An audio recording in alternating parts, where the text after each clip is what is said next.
Hello, and welcome to another episode of Insights and Ideas, the video blog of Carl David Berman Beck in 1988. It's a long time ago when dinosaurs were just near the end of their roam across the face of the earth.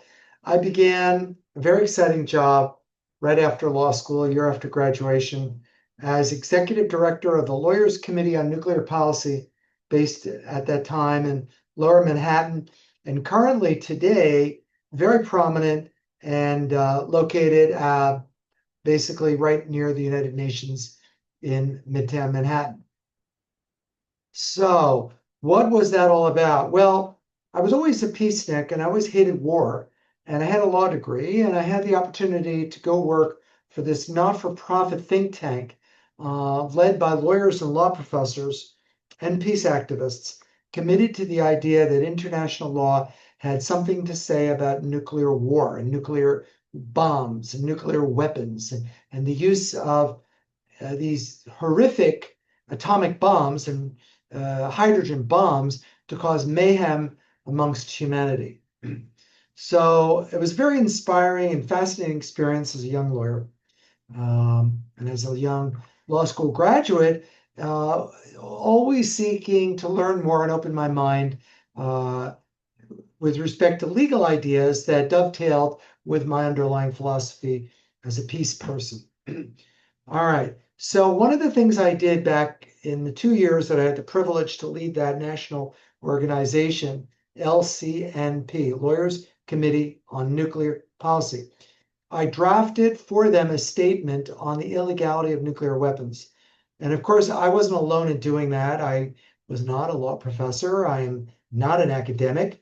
And all these years later, my knowledge about this issue is probably not much further along on a I was going to say scientific level, on a jurisprudential level. The science of jurisprudence, in my mind, has not advanced because I decided to pursue other options in my career. And I passed the torch of leadership of that group to other people who have done a fine job, and they continue to do wonderful, wonderful work to this day. Anyway, the statement on the illegality of nuclear weapons that I had a hand in drafting, or edited, I guess was the right term, is still relevant today, and it has been updated. But what you see if you go back and you read the underlying document is that Lawyers Committee, since its establishment in the 1980s, has consistently advocated for the global abolition of nuclear weapons, based on the premise that nuclear weapons are inherently illegal under international law. It has become much more of a mainstream idea thanks to the International Court of Justice advisory opinion of 1996 on this topic. Time does not allow, and frankly, I'm not qualified to offer any weighty legal insights or jurisprudential insights about that advisory opinion in 1996. I wasn't even working there at that time. I was there in 1988 through 1990. But the key arguments for illegality remain more or less as they've been, which is three-pronged. Number one, customary international law.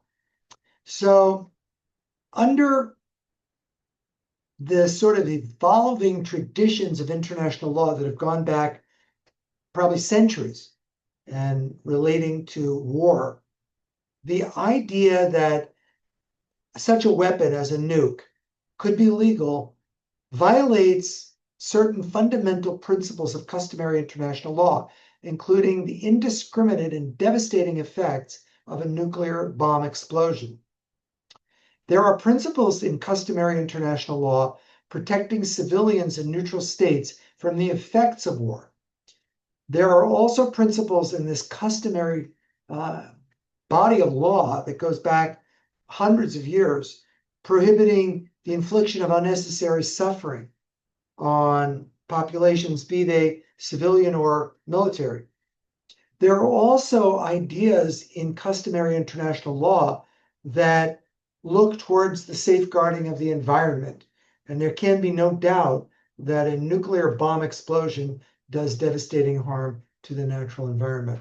So the first of those three sort of domains of thinking that lead us to the conclusion of illegality is customary international law. The second principle is international humanitarian law. The use of nuclear weapons is considered incompatible under international humanitarian law because, as applied to armed conflict, humanitarian law says there must be a distinction between combatants in a military conflict and civilians. And there also must be a prohibition under humanitarian law against weapons that cause superfluous injury or unnecessary suffering. It's it's a different way of saying some of the same ideas from that customary international law, that body of law known as customary international law, which is again the law as between nations and states. So then you have that second area, which I just explained, called humanitarian law.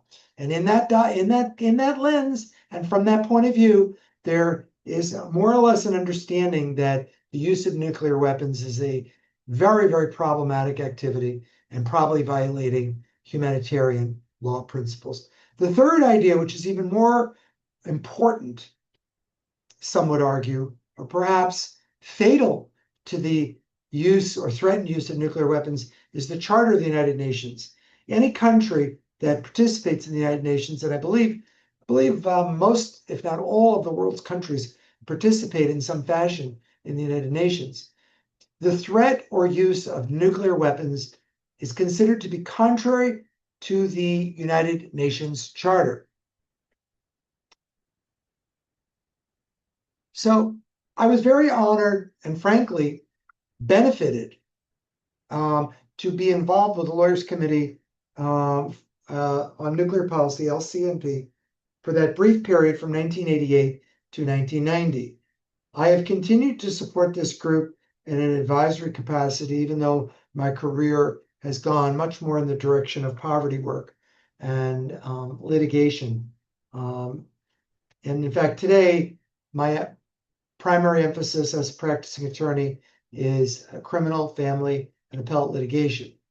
But in my spare time, I continue to worry about nuclear war, and I wanted to share those thoughts with you today. Thank you so much for stopping by. If you haven't done so already, please click the like and subscribe buttons on your social media platform. You may have found me on my YouTube channel, Insights and Ideas. Don't forget to like and subscribe.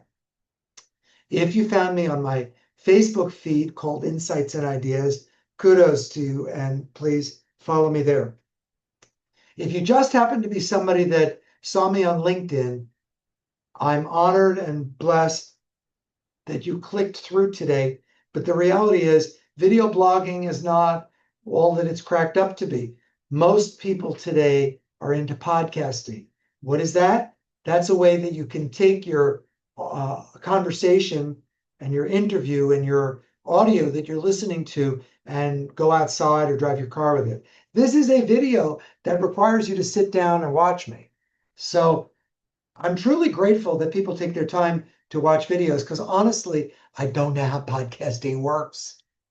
Maybe somebody could reach out to me and offer me a training on how to become a hot podcaster so I can become viral in the podcasting realm. But I'm kind of afraid, being an old timer that I am, I go back to when dinosaurs roamed the earth. I'm really basically a child of Woodstock. And we all know that the grounds of Woodstock now are not quite what they were in 1969. When I was an aspiring hippie of all of 9 years of age, but I was an aspiring 1960s peace and love hippie. So, even if you taught me how to podcast, I'm not sure that I would do a good job. All right. See you next time. Take care.